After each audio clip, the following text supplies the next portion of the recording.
buenas tardes tengan todos nuestros seguidores de Brecha y Brechando con Antonio Quevedo Susunaga.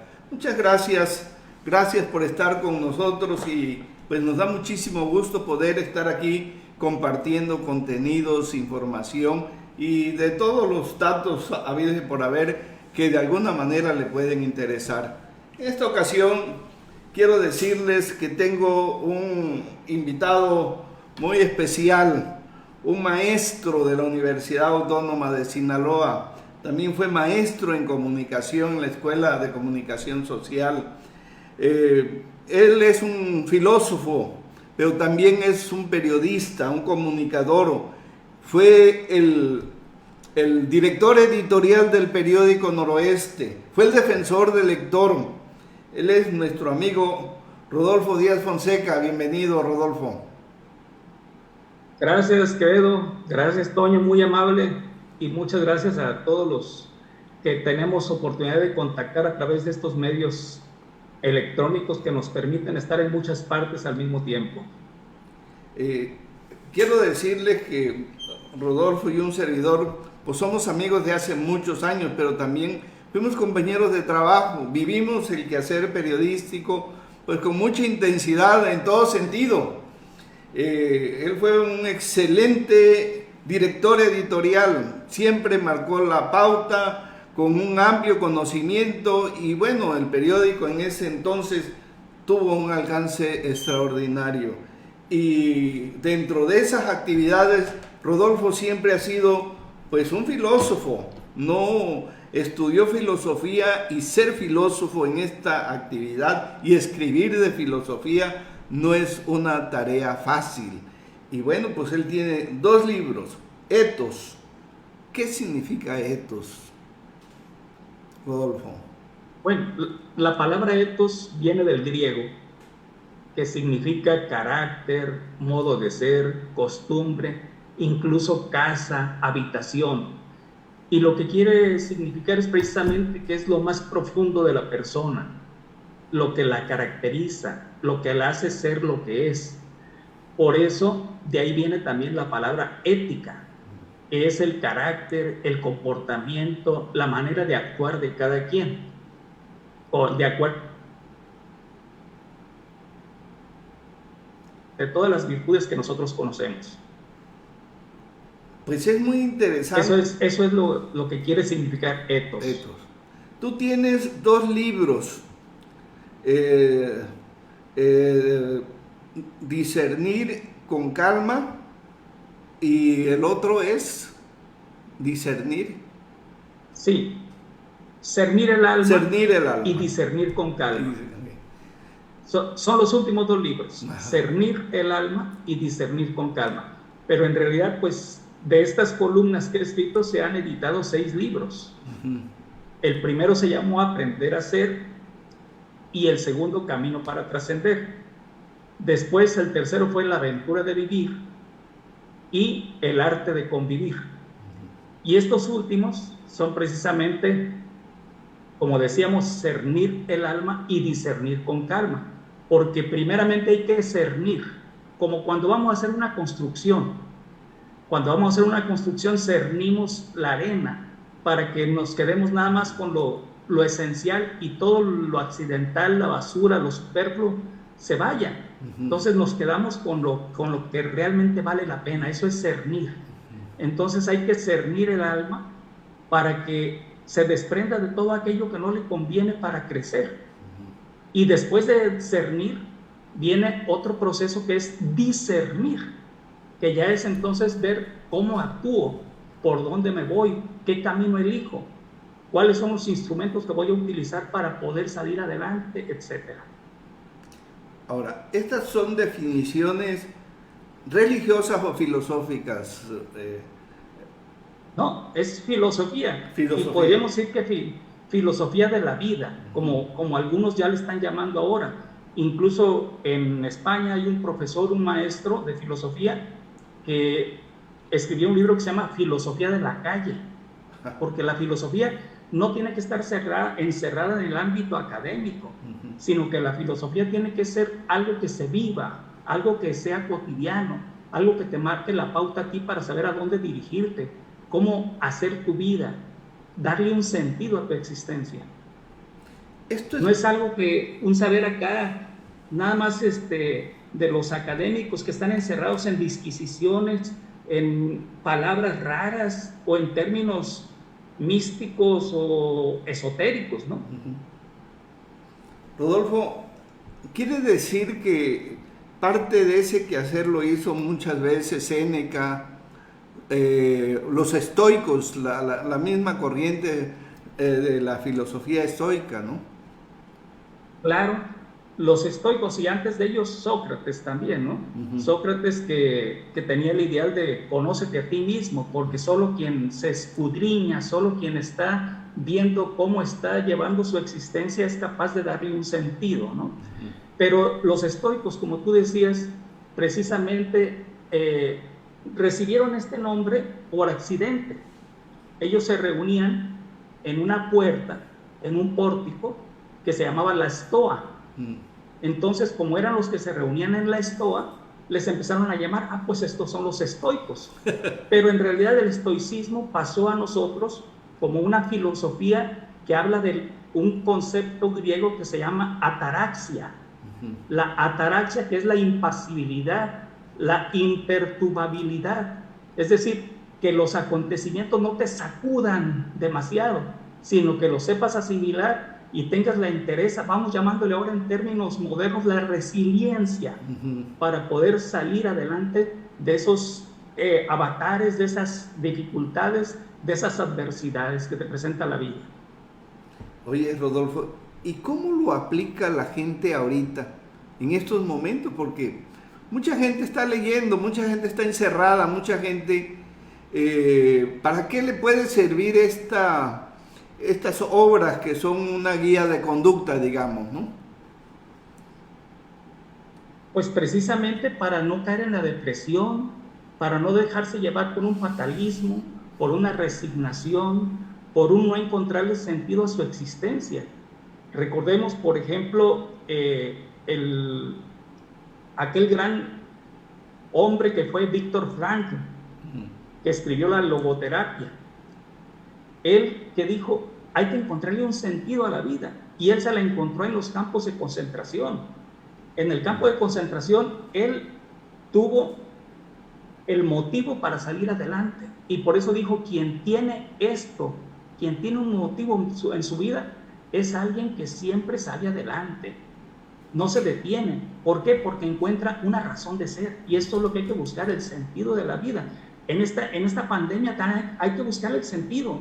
A nadie nos gusta estar encerrados. Es cierto que a veces conviene encerrarte para reflexionar, para pensar, para meditar, para entrar en ti mismo. Pero a nadie nos gusta estar encerrados, y menos por obligación, menos por necesidad, porque te lo están imponiendo. Nosotros queremos convivir, somos seres gregarios, somos seres que se hacen en comunidad. Pero lógicamente ahorita tenemos que guardar ciertos protocolos de seguridad y de sanidad, porque si no, la pandemia nos va a seguir todavía flagelando mucho tiempo más. ¿Cómo se cultiva el alma? Hay que cultivarla, pues, con la meditación, con la lectura sobre todo. Yo creo que leyendo es como se cultiva muchísimo el alma. Por desgracia, hoy le damos mucho más tiempo a los mensajes electrónicos, a los chats, a lo que nos estamos nosotros comunicando, pero hay veces que no utilizamos esos medios para comunicar mensajes más trascendentes, mensajes que te llenen, mensajes que te ilustren, mensajes que te hagan sentir que puedes hacer otras cosas mejores, ¿no? Mayores sobre todo. Entonces, yo pienso que un medio muy esencial para poder nutrir el alma es precisamente comenzar por la lectura. Hay que leer, hay que acercarse a ese venero de la sabiduría que hay de tantos siglos, porque no solamente tenemos escritores actuales, sino tenemos escritores clásicos de toda la vida, de los cuales podemos sacar muchas pautas, muchos comentarios, muchas ideas, muchos proyectos. O sea, leyendo se nos abre un mundo grandísimo que realmente nosotros no podemos ni siquiera imaginar.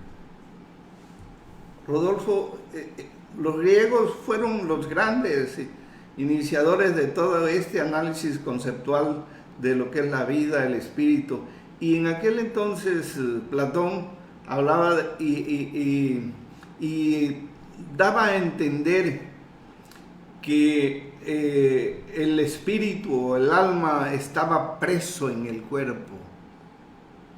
Sí, pero pues recordemos que él también tenía incluso aquella alegoría de la caverna, en la cual decía que nosotros estábamos encerrados y nada más estábamos viendo imágenes que pasaban por el exterior. Sí. Entonces lo que estábamos viendo no era el mundo real, nosotros donde estábamos viviendo, sino estábamos viendo tan solo las sombras que pasaban allá, que era el mundo real, y nosotros vivíamos en un mundo de las ideas. Entonces, para él, ese era el mundo en el cual uno se encontraba. Pero podríamos decir que ese mundo sigue siendo el mundo de hoy también. Hay veces que nosotros también ahora vivimos encerrados, pero encerrados en prejuicios, encerrados en ideas, encerrados en concepciones que no nos permiten a veces tener una vida en común y compartir con los demás amigablemente. Ideas que a veces nos llevan al odio, que a veces nos llevan a la confrontación, al enfrentamiento. Entonces vivimos todavía en una caverna. Y hace poco veía precisamente un meme en el cual se decía que los primeros que escribieron en un muro fueron los hombres de allá del Neolítico, los neandertales, ¿no? Porque ellos escribían, hacían sus dibujos en las cuevas de las cavernas. Pues ellos fueron los primeros que escribieron en un muro. Y nosotros ahora, cuando estamos poniendo en el muro de Facebook o en otros muros, en realidad no estamos siendo nada novedosos. Siempre se ha escrito en los muros. Y si vamos todavía más, los presos y otros que están encerrados siempre están escribiendo en los muros. O sea, nosotros no podemos dejar de estar expresándonos, ¿no? Y eso es lo que hay que buscar siempre, que la expresión sea de lo más profundo de nosotros, que saquemos aquello que tenemos dentro. Se ha dicho y siempre se ha comentado que pues ahora con lo de la pandemia, pues mucha gente se ha dedicado a la meditación, se ha dedicado a la reflexión, al yoga, a hacer actividades que de alguna manera no son muy conocidas todavía aquí en Occidente, y que eso precisamente es parte de las circunstancias en las que estamos viviendo. Seguramente las redes sociales y todo lo demás nos han acercado mucho. Y ahorita, ¿cuál será el sentir de la gente cuando se habla de que hay que cultivar el espíritu? Sí, pues como tú lo manifestabas ahorita, en realidad, sobre todo en estos tiempos de adversidad, momentos de sufrimiento, de dolor, porque ¿cuántas familias no han perdido a seres queridos? ¿Cuántas familias o padres de familia no han perdido su empleo? ¿Cuántos negocios, empresas no han cerrado? O sea, tenemos muchos sufrimientos, tenemos muchos problemas, y entonces es el momento precisamente también de meterse uno mismo, encerrarse, reflexionar, meditar, encontrar armas para poder precisamente contrarrestar estos ambientes tan nocivos, porque estos ambientes nos llevan, si no sabemos afrontarlos, nos llevan a la depresión, nos llevan a la angustia, nos llevan a la esquizofrenia. No te lo estoy platicando de bulto, no te lo estoy platicando nada más de oídas. Tengo alumnos que por desgracia han caído en depresión o en otros problemas más fuertes a raíz precisamente de estas clases que son virtuales, porque no puede estar en clases presenciales. O sea, para ellos ha sido también un mundo de problemas, no solamente para poder captar, para poder concentrarse, para poder estar en una clase, sino que ellos mismos se han visto confrontados en su vida. Y entonces es dramático que se esté viviendo esto. La interpretación de lo que nosotros hacemos sobre el espíritu, sobre el alma, ¿hay diferencia entre espíritu y alma o es lo mismo? Bueno, habría una diferencia entre alma espiritual y alma, podríamos decir, material. O sea, alma quiere decir lo que anima. De hecho, como tú sabes, la palabra alma en latín se dice anima. Anima. Y de ahí viene animal. Entonces, animal es todo aquel que tiene alma. Incluso los vegetales también tienen un alma vegetativa, porque tienen nacimiento, tienen crecimiento, tienen reproducción, etcétera, dan fruto, o sea, tienen vida. Todo lo que tiene vida tiene ánima, está animado.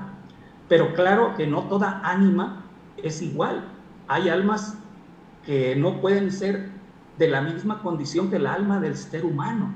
No podemos comparar el alma vegetativa con el alma del ser humano, ni podemos comparar el alma del animal con el alma del ser humano. Por eso se habla también de un alma espiritual, es decir, de un alma que tiene algo más, un alma que no está encerrada nada más en las operaciones del cuerpo, sino que anima de una manera especial el intelecto, la inteligencia, la voluntad, el saber y querer hacer las cosas de otra manera.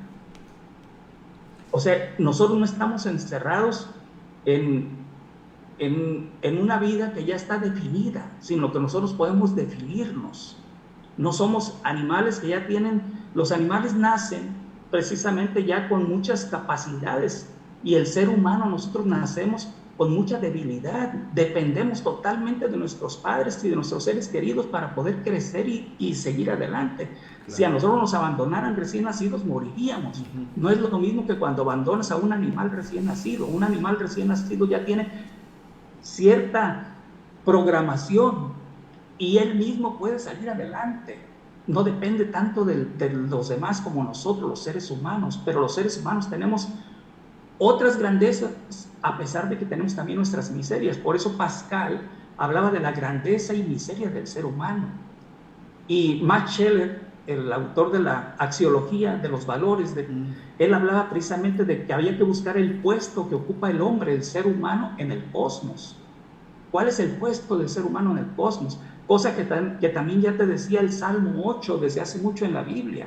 El Salmo 8 que te decía que es el hombre para que te acuerdes de él. Lo hiciste poco inferior a los ángeles, lo coronaste de gloria y dignidad, le diste el mando sobre las obras de tus manos, todo lo pusiste bajo sus pies, etc. O sea, el hombre es un prodigio, tiene grandeza, pero también tiene miseria. Y lo que hay que hacer es precisamente tratar de sacar la mayor riqueza de nosotros mismos. Fíjate qué interesante esto. La verdad es que ahorita que hablas de este tema, esto me hace pensar que esto está íntimamente ligado a los valores, ¿no? Eso es precisamente. De hecho, te debo de confesar, cuando me pidieron a mí que si yo me ocupaba del puesto de defensor del lector, como me iba a quedar más tiempo ya ahí en el periódico, o ya me iba a ser director editorial, entonces le pedí yo al presidente del consejo, Enrique Murillo, le pedí que si me podía permitir escribir una columna breve de valores, porque le dije, sé que tú estás buscando una columna de valores, pues si quieres, yo te puedo escribir una, no más que sea breve, le dije, y te puedo dar 5 ejemplos para que tú las leas y ya tú me digas si crees que vale la pena, nos lanzamos. Y se los presenté esos 5 modelos y me dijo, está bien, adelante, escribe. Y desde entonces empecé a escribir, y debo decirte que ahorita ya van más de 2.500 columnas que escribo sobre eso, ¿no? Desde aquel momento en que él me dijo sí, ya van más de 2.500, porque esto fue cuando empecé a escribir, fue el 18 de marzo de 2013. Perdón. Sí. Entonces, ya tengo bastante tiempo que estoy escribiendo, y pues se han ido haciendo estas columnas. Ahora, es una columna breve. ¿Por qué? Porque yo siento que no tenemos tanto tiempo de estar leyendo discursos muy extensos, a menos que sean muy buenos y que te lleven de desde el principio hasta el final, pero también somos seres que vivimos en un mundo muy acelerado, entonces tenemos poco tiempo para reflexionar, para pensar, para leer. Entonces, por eso yo pienso que una columna breve es mejor para mí. Ese es mi estilo también. Sí. Y me sostengo mucho, tomo el cimiento en Baltasar Gracián, que decía, un escrito bueno, si breve, doblemente bueno. Así decía él. Es del un país. Escrito Baltasar Gracián. Bueno, es del país. Si breve, doblemente bueno. Perdón, ¿me decís? ¿El director del País era o quién es? Gracián. No, Baltasar Gracián, el gran filósofo. Ok. Oye, Baltasar Gracián. Sí. Él era el que decía eso. Un escrito, si bueno, si breve, doblemente bueno. O sea, si es bueno, no necesitas alargarlo demasiado, decía él. Es breve, es doblemente bueno. Entonces, a mí esa frase siempre me llenó. Y aparte te voy a decir, yo no soy para escribir largos. Yo trato siempre, es más, todos mis escritos, todas mis columnas tienen 299 palabras. Siempre es la misma, porque tú sabes, como tú trabajaste en periódico y eres periodista desde nacimiento de vocación, desde que estudiaste también en la Escuela de Periodismo Carlos Septién, tú sabes que para formar las páginas hay determinados cajones. Espacios. Y entonces, si tú escribes diario con una misma extensión, hay un cajón que ya tienes destinado y que no tienes ni que alargar ni nada. O sea, tú le facilitas mucho a quien va a formar la página si le escribes siempre con el mismo número de palabras. Es cierto, y la verdad que se acostumbra uno a escribir con ese número de palabras y prácticamente ya cuando uno está escribiendo está midiendo el escrito, ¿no? Sí, o le alargas o le recortas. Así es. Oye, pero mándeme. Fíjate que hay algunas personas que nos están dando seguimiento. Eduardo Cano, Maite Guimaldi, Elizabeth, excelente entrevista. Alejandro Calvo Cruz desde Yucatán, le mandamos un fuerte saludo. Alejandro, es doctor él, y a ver quién más, te manda saludos el doctor Alejandro Calvo, me dice que excelente análisis que estás haciendo. Gracias, igualmente. Bueno, pues Rodolfo, mucho se habla que cuando el cuerpo muere, el alma muere. Bueno, hay diferentes concepciones, hay diferentes pensamientos. Tú sabes, de acuerdo a tus estudios filosóficos, porque tú también debo de recordar que fuiste alumno de la primera generación de la Escuela de Filosofía de aquí de la Universidad Autónoma de Sinaloa. Sí. Tú eres de la primera generación de filósofos que egresaron. Tú sabes que desde antiguo había diferentes concepciones. Había aquella de la transmigración de las almas, por ejemplo.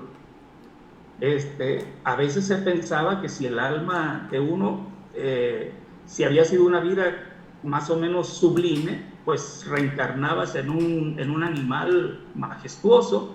Si había sido una vida que no valió demasiado la pena, pues reencarnabas en un animal más humilde, más rastrero, vamos a llamarlo. Más ponzoñoso. ¿Mande? Más ponzoñoso. Bueno, habrá también sabemos quiénes tenemos más ponzoña que otros, ¿no? Sí. Pero entonces siempre ha habido teorías de qué pasa con el alma.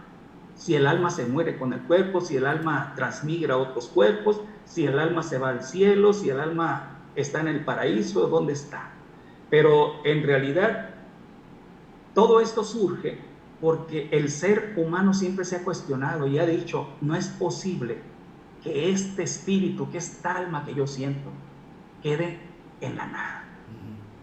O sea, como que sentimos que sería como desperdiciar demasiado. O sea, como algo que hemos tratado nosotros de alimentar, algo que hemos tratado nosotros de hacer crecer, de desarrollar, de pronto se acabó la vida y se acabó todo quedó en nada. O sea, claro que ahí entran otras corrientes y otras doctrinas y también religiones a dar precisamente sus sus diferentes concepciones. Por eso nosotros en las religiones también creemos que hay un cielo, que hay un infierno, que hay esto, que el otro, etc., ¿no? Pero sí, si nos ponemos a pensar nada más como simples seres humanos, o sea, si muero yo, lo que hice, lo que amé, los seres que amé, el amor que yo alimenté, simplemente termina. Ese amor, pues fue un amor que pues a la hora de la hora queda ineficaz. No sé, hay cuestiones que me cuesta entender. Hay una expresión de Immanuel Kant que dice que la inmortalidad y Dios son una quimera. Puede ser que sea una creación de nosotros ante esta adversidad en la que vivimos. Así podríamos pensar, ¿no? Que podría ser también una invención. Lógicamente vemos otros, yo me incluyo que no creemos en eso, ¿no? Lógicamente. Claro. Pero cada quien es libre de pensar lo que crea que es más conveniente. Yo no estoy en contra de los que creen que Dios es un invento. Yo simplemente pues creo que hay razones suficientes como para que uno alimente esa idea de Dios, como le hacía simplemente Tomás de Aquino, diciendo, hay movimiento. ¿Por qué hay movimiento? Tiene que haber un ser más supremo que nos haya dado el movimiento y que sea un motor inmóvil. ¿Por qué hay grados de perfección? Pues porque hay unos que son más perfectos que otros, entonces tiene que haber uno que tenga el sumo de perfección, el sumo grado de perfección. O nosotros somos seres contingentes, no somos seres necesarios, es decir, podemos ser o no podemos ser, entonces tiene que haber un ser necesario, etc. O sea, son cosas de sentido común que te hablan de que tiene sentido pensar en algo más, tiene sentido. Si hay algunos que no lo consideran así, no hay problema, cada quien podemos pensarlo de manera diferente. Fíjate que está aquí en la red Maritza López, te manda muchos saludos y bueno, gracias, un saludo a la maestra, un abrazo, y José Alfredo Insunza Valenzuela también te manda un saludo. La verdad es que me da mucho gusto que haya ese interés por estos temas. Creo que la ética, volviendo un poquito a ese cuerpo de libro que tiene, que no te he dejado que nos digas más de tu libro, pero es parte de lo que trae tu libro, ¿no? Esto que estamos comentando. Sí, son temas comunes, son temas diarios, son temas cotidianos. Pues es más, te podría leer así rápidamente algunos títulos de qué es lo que podemos encontrar. O sea, son temas diarios, ¿no? Sí. Por decirte, paz interior, el saber fundamental, el máximo superlativo, nostalgia de infinitud, los neumáticos del egoísmo, la historia del eco, la mortífera preocupación, congestión neuronal, la esclavizante rutina. O sea, son temas así que tratan de lo cotidiano, de lo diario, de lo que nos está a veces no permitiendo que tengamos una vida más plena, de lo que nos preocupa a veces y no nos ocupa a veces en lo más interesante, en lo fundamental, en lo esencial. Hay otra gente que nos están aquí mandando un mensaje. Javier Núñez, gracias Javier, para ti un mensaje de felicitación. Roberto gracias. González, oye Rodolfo, quiere decir que sería muy recomendable que nuevamente en las escuelas y en todas las instituciones haya esta formación ética, esta formación para desde niños, ¿no? Para tener esta percepción de cómo cultivar, cómo discernir, cómo cernir nuestra alma. Claro, recuerda que hace algunos años en España se estaba tratando de quitar la asignatura de filosofía de los bachilleratos, y entonces hubo una gran controversia, porque decían, ¿cómo es posible que se esté tratando de quitar esto? Es cierto que ahorita la tecnología nos está llevando de punta, o sea, y hay que seguirla estudiando y hay que seguir dominándola, pero no podemos dejar de lado el aspecto filosófico, el aspecto ético, el aspecto existencial, lo tenemos que también valorar, porque el ser humano no se puede perder en el espacio.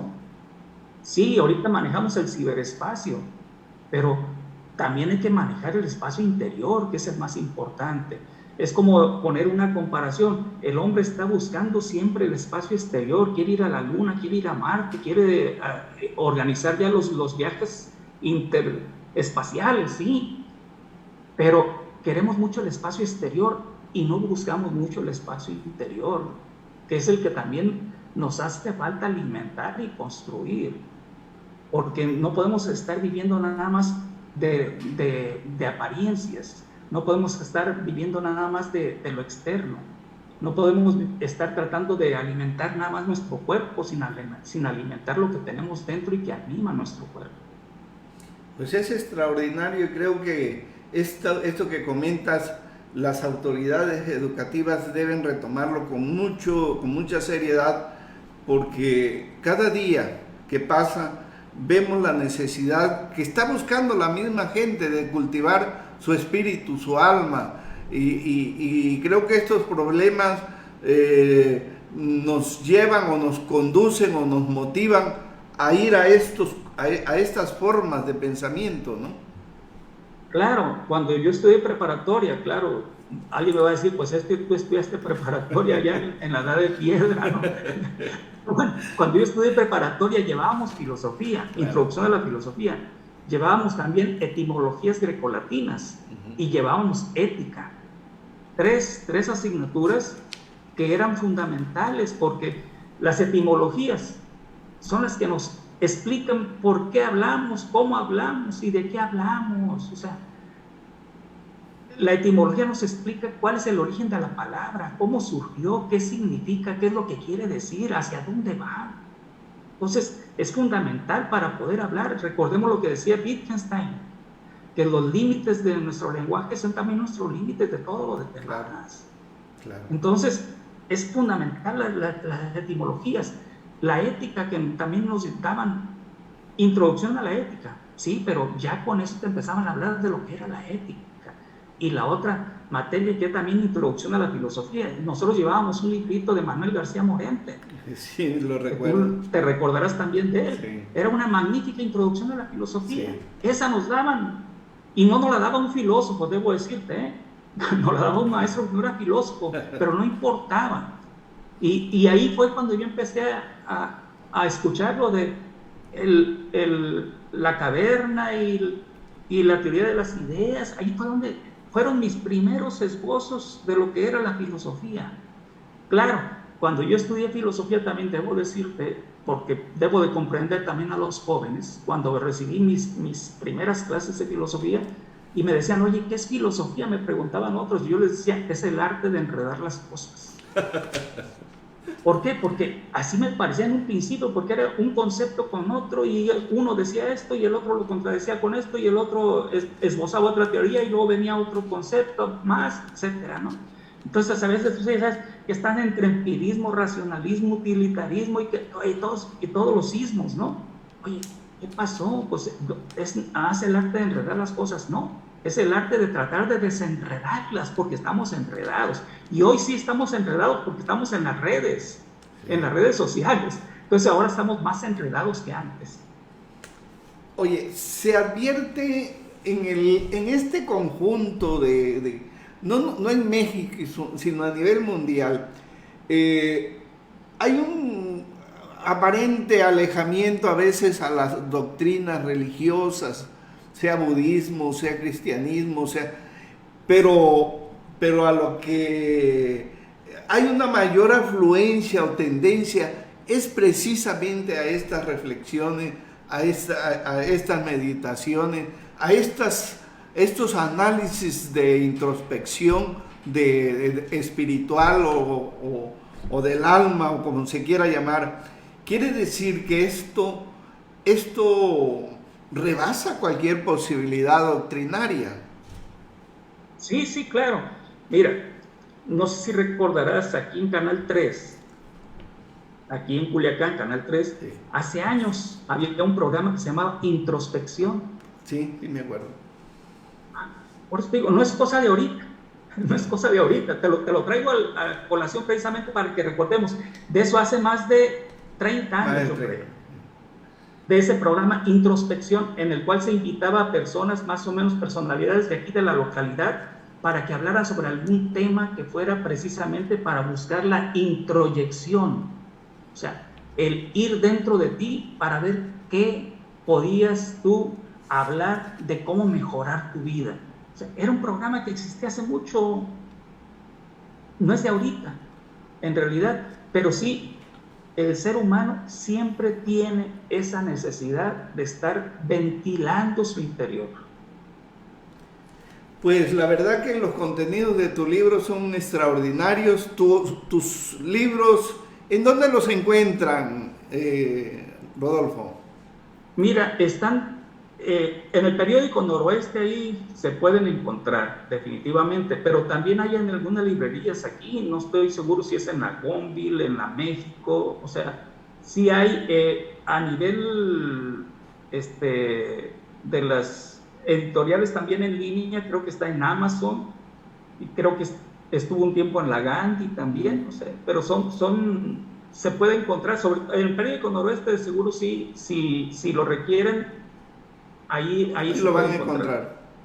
Bueno, pues la verdad es que me da mucho gusto poder establecer esta plática, esta entrevista contigo, Rodolfo,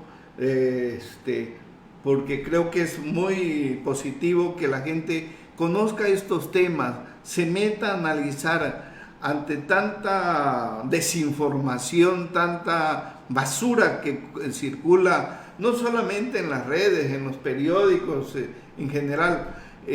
Creo que es muy bueno estos temas porque nos permiten hacer un alto en la vida. Así es, hace falta que también hagamos una pausa. El ir pausados no es malo, hay que tener pausas. Recordemos cómo nació la palabra escuela. La palabra escuela viene de ocio, es jolé en griego, es ocio. Y alguien puede decir, pero ¿cómo viene de ocio? Es que no quiere decir pereza. Ocio y pereza no es lo mismo. No. Ocio eran las personas que podían dedicarse a tener tiempo libre porque no estaban esclavizadas al trabajo. Y entonces eran las que podían ir a la escuela. Por eso así nació escolé, ocio, los que pueden darse ese tiempo para cultivarse.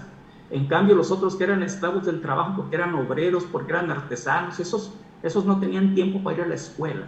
Y así fue como nació la palabra. Entonces, con eso te quiero decir, el ocio, la pausa, el momento también de reflexión son necesarios. ¿Por qué? Porque si no, nos perdemos en esta maraña. Vamos, te voy a recordar a Lewis Carroll, el autor de Alicia en el País de las Maravillas.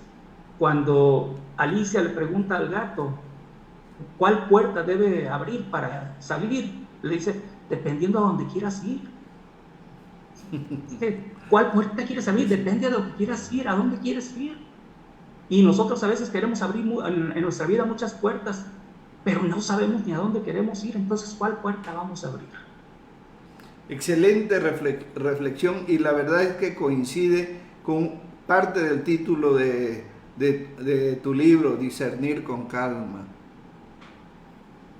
Así pues, es necesario que se haga un discernimiento. Pues Rodolfo, yo te agradezco muchísimo que hayas aceptado esta invitación a este espacio de Brecha y Brechando con un servidor, y la verdad es que nos has dado una amplia y profunda reflexión sobre estos conceptos que yo creo que ahora más que nunca nos hace bien escuchar y nos hace bien seguir. No, pues al revés, yo tengo que darte las gracias a ti, Quevedo. Gracias, Toño. Y gracias también a todas las personas que te ayudan a ti en tu trabajo. y a las personas que se han unido en este momento para estar con nosotros, que se han interesado, pues les agradezco muchísimo sus saludos, les agradezco muchísimo su interés y esperamos encontrarnos en otra ocasión. Nos dice Maritza López, a la editora de estas obras, nos dice que los libros están en Librería México y Librería Gonville. Pues ahí tienen la información a todos los que nos están siguiendo. Rodolfo, muchísimas gracias. Y no te digo adiós, sino hasta pronto. Igualmente, hasta pronto, porque adiós quiere decir que solamente allá nos vamos a ver, ¿no? Hay que vernos más seguido. Muy bien, hasta pronto, Rodolfo. Hasta luego, gracias. Muy amable.